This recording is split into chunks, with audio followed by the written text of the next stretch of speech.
Purple কালারের মনে পড়েছে আমি আজকেই আবার নিয়েই চলে এসেছি। এখন সকালই গাইস, ওটা ছাড়লাম এইটা, হ্যাঁ তখন শেষ হয়ে গেছিল। আসলে ভিডিওর যেটা আছে সেইটা আসলে পুরো খতম, ওর জন্য বললাম পার্ট 2। এই মিক্স করবো ফেনা ফেনা। আমরা অন্য বাউলে ঢেলেছি কারণ ওটা ছোট না, হেভি কষ্ট হচ্ছিল। দেখুন এখনো অনেক লেগে পুরো পিঙ্ক পিঙ্ক লাগছে, কিন্তু না রানী পিঙ্ক লাগছে, কিন্তু পার্পেল কালার। এটা ভিডিওতে দেখাচ্ছে এই পার্পেল না পিঙ্ক। এ দেখুন ক্লের চামচ দিয়ে আমরা ঘোরাচ্ছি। এখন দাঁড়ান না, গ্লু নিয়ে আসছি।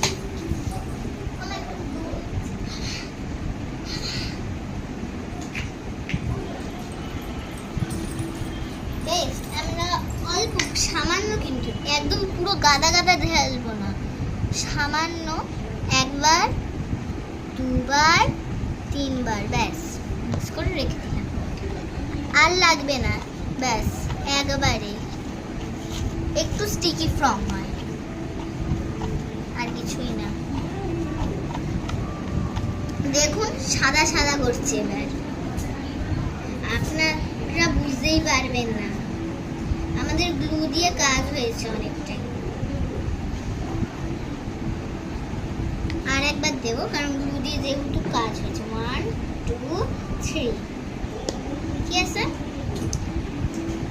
আবার আমরা মিক্স করে দিই, হয়ে গেছে মিক্স করা, ঠিক আছে।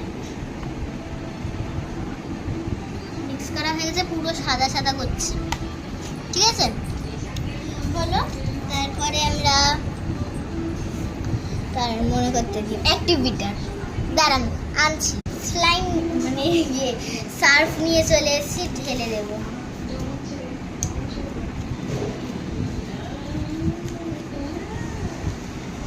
অ্যাক্টিভ মানে এটাই অ্যাক্টিভিটার শুধু। আবার ওয়াও দেখুন স্লাইম, এটা দিদা মা গেছে।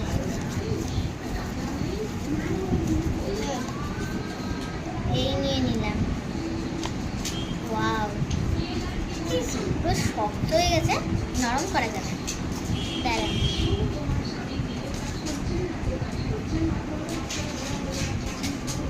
ছোট বাটিতে যা যা লেগেছিল সব নিয়ে নেবো কাছে। আবার পার্ট 3, ওকে। আমরা আবার এই বাউলে ঢেলে নিলাম পার্ট 3, বাই। আচ্ছা পার্ট 3 না, আর একটুখানি আছে।